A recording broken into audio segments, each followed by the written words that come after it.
Ready? Okay. I am ready. All right. What's up, Hunt League community? I am here with Nick Depperschmidt at the Hawkins Precision headquarters in Colorado Springs. Hawkins Precision is known around the world for their precision components for competition and hunting rifles, delivering a superior shooting experience. They manufacture the industry's #1 selling bottom metals, as well as precision scope rings, muzzle brakes, magazines, and other custom components. So, Nick, tell us a little bit about you, who you are, and what you do here at Hawkins Precision. Yeah. Well, I'm Nick. Thanks for the great introduction. So I'm the Sales and Business Development Manager at Hawkins. If you follow our own YouTube channel, I'm usually the one on the videos. But yeah, usually find me at matches, out hunting. I'm kind of the guy that's usually on the phone or, out at events. So Yep. Yeah. Do a little bit of customer service? Sometimes I do, yeah. Forced into it from time to time? I do a good bit of customer service, so yeah. All right, well, we are just getting started in this video series building out mountain tough Western hunting rifles designed for the mobile backcountry hunter. Now, we set out with a few goals for this series. Number one, we want to build a complete mountain rifle system that weighs in under 10 pounds. That includes the scope, rings, bubble level, flip caps, magazine, muzzle brake, everything connected to the rifle. Number two, we want to build a rifle system designed to perform at extended ranges, often required in your Western landscape and hunts. So we'll be testing several different optics with shooters of varying skill sets, ages, and experience. Number three, we're using extremely high quality yet accessible components for all of these rifles. Everything from the scopes, the rings, and accessories. But in the process of that, we're going to be keeping different budgets in mind. And then number four, we're building out two identical rifles. One is going to be chambered in the 6.5 PRC and the other in the 7 PRC. Debatably, the two hottest calibers on the market right now for Western hunters. We're not going to be talking through the ballistic advantages of one caliber over the other, but rather we're going to be providing a side-by-side comparison, testing them with everyday hunters to let you hear what they have to say, and we're going to let you see how each of them performs next to one another. All right, Nick, that brings me to you and Hawkins Precision. When it comes to building out a Western hunting rifle, we're thinking about weight, reliability, and simplicity.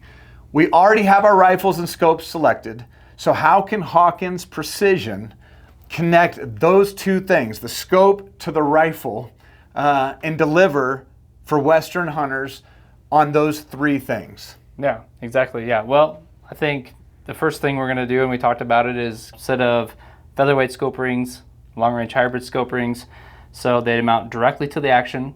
So super simple, easy to mount up, and they're extremely light and extremely rugged. Yeah, so when you're saying directly to the action, give us the difference, because if somebody's not really familiar with this, Sure. your traditional scope ring where you've got clamps mounting to a Picatinny or a Weaver rail, Yep. when you're saying a direct mount, we're eliminating that rail Yep.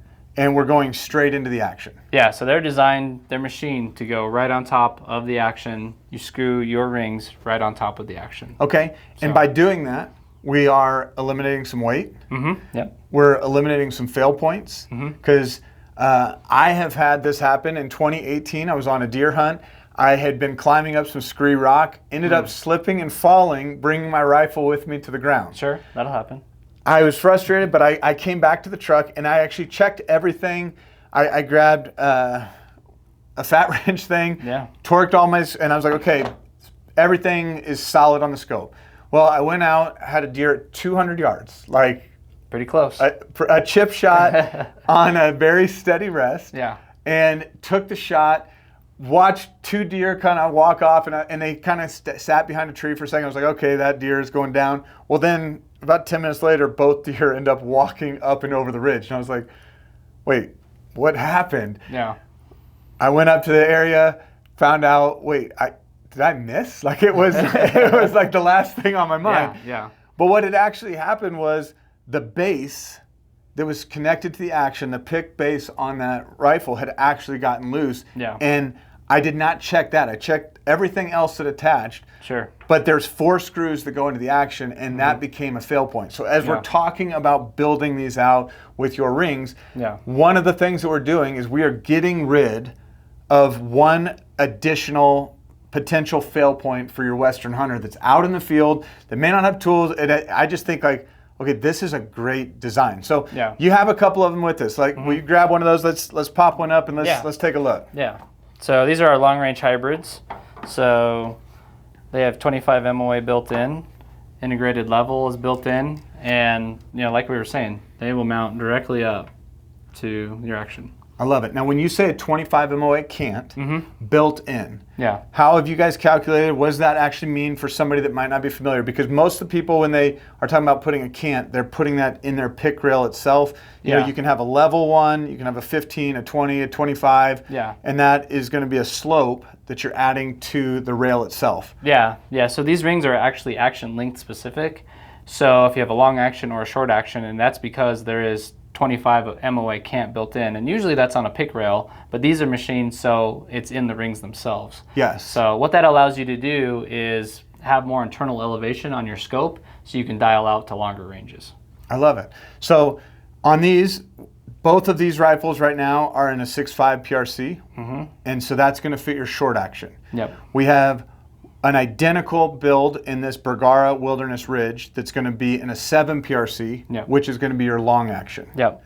All right, Nick, for this series, we debated using all sorts of different rifles, scopes, and components. When trying to compare setups, we realized the need for some level of consistency within the testing in order to eliminate variables. We're building each of these rifle systems with a sliding budget. So for instance, we will pair the more entry-level Bergara Wilderness Ridge rifle with the $400 Arkin EPL scope. The Crest rifle is going to get this Burris Veracity PH, and this more premium MG Light from Bergara is going to get paired with the Vortex Razor LHT. Now, we considered using that same sliding budget for the base rail and the rings, but we soon realized that kind of introduced too many potential variables that could throw off the test results. What if it wasn't the barrel or the scope impacting group size, but it was having, 3 or 4 different types of rings, bases, that kind of thing. So we set out to find a mounting solution that would be identical from setup to setup, eliminating that extra variable. Sure. So Nick, you are familiar with these rifles, the scopes that we are using, and for this series, we are testing 4 different rifles. So I'm gonna let you tell me what you think would be best for this test. We have 2 identical Bergara Wilderness Ridge rifles, and then we have the Premier Square Crest as well as this MG Light. So you've been doing this a long time. You understand your rings. What would you put in your lineup on this, knowing we've got the sliding budget, knowing the factors that we're trying to do? Yeah, exactly. So I think on the Wilderness models, they have a steel barrel. Really, if I'm looking into that more, I don't want to say budget, but more on that cost saving side, I would put our featherweight scope rings on the Wilderness line. I would then look at our long range hybrids for the Premier line, like this MG model and the Crest. I think they're not that far off on price. Featherweights are about $100 and long range hybrids are about $150. We just pulled these out of the box. For all the safety people that love checking, did you check the action? We don't have our bolts in. There's no ammunition anywhere in sight.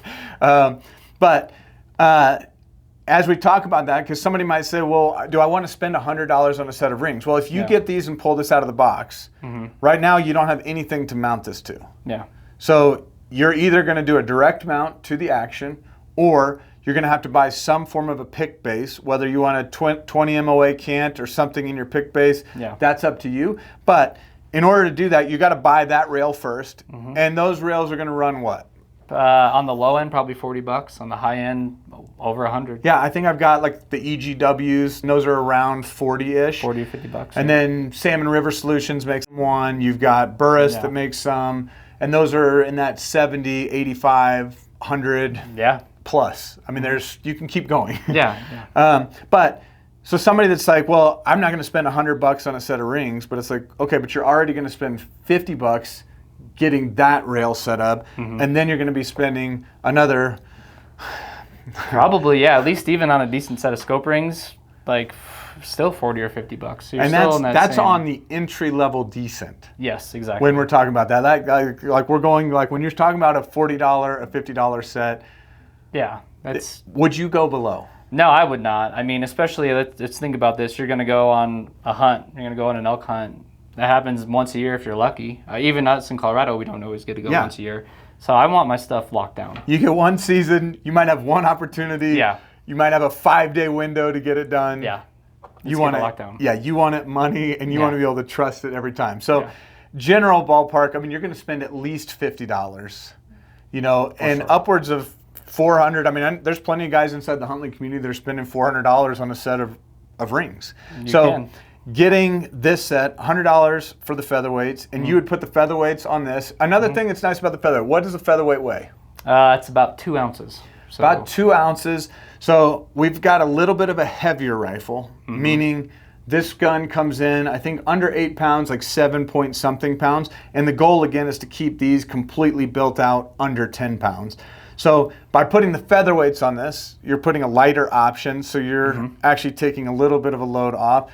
And then what are we talking about for the hybrids? The hybrids they come in, they're about 4 ounces and change, like 4.2 ounces as far as weight. So you're kind of doubling the weight. Yeah. But when we're talking like ounces, that's not, it's not huge, but people are ounce counters out here. Yeah. So we got a 2 ounce option here, 4 ounce option here. What do you gain by spending $150 moving to the hybrids? Yeah, so you do get the integrated level. So you don't need, let's say you're going to buy a secondary level if you're going to take a longer shot. You do get the built-in cant, so you do get a little bit more internal elevation out of your scope. The rings are just a little bit larger. They're both very robust. I mean, we shoot these on Normas and Rums and stuff like that when we test them before we even release them. So I'm not worried about that as far as reliability. But you get a few more features in the long-range hybrids than you would the featherweights, basically. Okay, so we're going to go featherweight on this, and we're going to go hybrid on this. Let's jump to it and mount these on the rifles. Okay, yeah, sounds good. All right, here we go. So we get a set of featherweights mounted up here on the Wilderness. One nice thing about the featherweight scope rings is they can be oriented either way. There's no cant built into them. So what I'll do is the rear ring goes on the flat part of the action. On Remingtons, like the Bagars here, the rear of the action is flat, and on the rounded side, we'll make it so the rings are facing each other. That way you have the most room to set up your scope for the most eye relief. Then what I'll do is, there's a lot of debate about should you use thread locker, should you not use thread locker. I say when you're going to affix the rings to the base, just use a little bit, just get a thread or two with some blue Loctite on it and put it on there. It's not going to give you a big difference in wet or dry torque, and it is going to give you a little bit more insurance for making sure those rings are solid on your action. So put a little bit of thread locker on it, and then we'll just mount them up. Got 2 screws here, one in the front and one in the rear.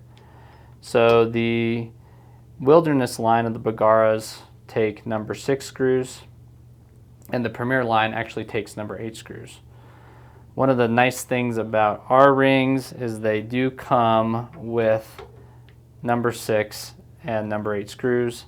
That way you don't have to get new hardware or keep looking around if you have an action that takes different screws. They're usually number 6 or number 8s. So now we're going to mount our long-range hybrids on this Premier action. One thing to keep in mind when you're mounting up these scope rings is there's an R and an F engraved on them, and they also have an arrow engraved on them.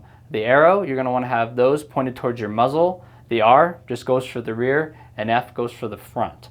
So I have the rear ring in my hand right now, and the arrow is pointed forward here, and then here's that front ring. The arrow is pointed that direction. The reason that you want to make sure those arrows are pointed in the correct direction is there is cant built into these rings. So it is important that you don't put your scope in a bind by putting the rings in the incorrect configuration, which can be easy to do, but that's why we have the rings engraved. So I'll get these set up. These are number 8 screws, which take 22 inch-pounds. The featherweights take 15 inch-pounds for the number 6 screws. All right, Nick, we got our rings, at least the bases, the bottoms connected to the action. Yeah. Last thing I want to do before we move on is I want to make sure that every scope that we have actually fits inside this, because I have had issues where you don't have quite enough room. So Yeah. let's do a test, and we'll just confirm that all 3 of our test scopes fit in this, and then all 3 fit in this. So Okay. up first, we have the Burris Veracity PH. This is the 4 to 20 model. That's a really great fit. Fitting good. We got plenty of room. Yep. That's a high on the featherweights. You have about probably 1.5 inches that you can adjust with eye relief on this, which is actually pretty dang solid. So that's a lot, yeah. That's a great setup right here with these rings. And okay, this is set up where you would have kind of the maximum because it's both pointed in. So this is kind of your minimal distance between bases. And again, you can do that with these because it's 0 cant. Yep, exactly. All right, Burris, that fits. Let's check. Yep. Razor LHT. That Gosh, yeah. fits good. You got tons of room on this. Yep. Probably a little bit more room, I would say, Yeah. for adjustment on this over the Burris, but basically you're going to get your eye relief exactly how you want it. Yep. And this is the Arkin EPL, which I know you haven't necessarily seen one of these, but this one actually won one of our Hunt League Gear of the Year awards last year. He's come in at about $400. Everything sits real nice there. Yeah. So if you look on this though, this one has the least amount of adjustment because there you're kind of at the front and then you go to the back pretty quick. Yeah. So I would say you have a little bit less movement and capabilities of moving for eye relief or adjusting for eye relief on this Arkin. Yeah. Vortex had the most, Burris is the next. Let's jump to the hybrid rings. Okay. I'm going to pass you the Vortex first. Yeah. That's going to fit great. So that is spaced a little bit further apart. So you're going to run into your rear kind of zoom magnification adjustment. It's got about a 1/2 inch of play. Yeah. And this has, I want to say it's close to 4 inch of eye relief. All right, Burris. Oh, like a glove. Yep. I feel like this one, for some reason, has more. That has more There's a little bit more. Yeah. than the Razor. Yeah. And then last but not least, where's our Arkin? Right there. It's It's already missing. hanging out. It's already hanging out. It's living where it wants to live. All right, this one starts to get pretty tight. Yeah. That one had the least amount of adjustment there. That's going to fit, but you pretty much have to put it right there. Yeah. I would say if you have a scope with short mounting length, the featherweights are a good option because, well, at least in the short action, so you can orient them towards each other. In the short action on the hybrids, they do need to orient that way, but in the long action, they are where I guess I call it where the feet are facing out, where the two ends are facing each other on the long action. But it's something to think about with a long action as well. If you have a scope with a short mounting length on a long action, that's going to be a really difficult combination. Like, it's going to be tough. You almost have to get like a one piece or something like that, and Yes. either orient them forward or backwards. Yeah. All right, I brought this, which is, I should have looked at the box before I brought it, but this is the Ride-On Written, I don't know how you say it, but I've had issues with this because it has limited space in the past. Yeah. So I brought this as a test scope. This is not one of the scopes that we're testing in it, but I wanted to bring it as an example. It's also a 30 millimeter tube, 50 millimeter objective. This is a 4 to 16, where the other ones are all at least 4 to up to 24 on this. So on the featherweight, you got a little bit of room. Yeah, you can definitely mount that up. Like this one, that's going to be a solid mount. And I would say you even have room on the front or rear of this, however you want to say that, if you wanted to mount a level. You know, if you didn't have like the featherweight system that doesn't come with a level, you can run a level off the side. Easy. And you do have enough room on this. Let's move it to this. Ooh, we got a problem. So what's happening right here? Yeah, there's not enough mounting length on the scope tube for the long range hybrids. So that's where I'd go with the featherweight. Yeah, it's starting to sit on the objective as it begins to spread, and there's just no way that you're going to be able to mount this scope on this. Yeah, exactly. So that's why we brought this as part of the test, and just to show. Do you guys have measurements of what these would be, and is that accessible just on your website? Yeah, exactly. So we do provide the minimum mounting lengths for both short and long and medium action for all of these. So you can know before you buy the rings, measure your mounting length, and then you can select the correct ring that'll fit for your scope. Okay. Yeah. And for this test, once again, we're running the Arkin EPL4. The EPL4, and we're running that in the 6 to 24 power, not the 4 to 16. We're doing the Burst Veracity PH, which this scope is absolutely amazing. Can't wait to run this. Yeah. This one, it fit on each of these, but again, this one is the 4 to 20 by 50.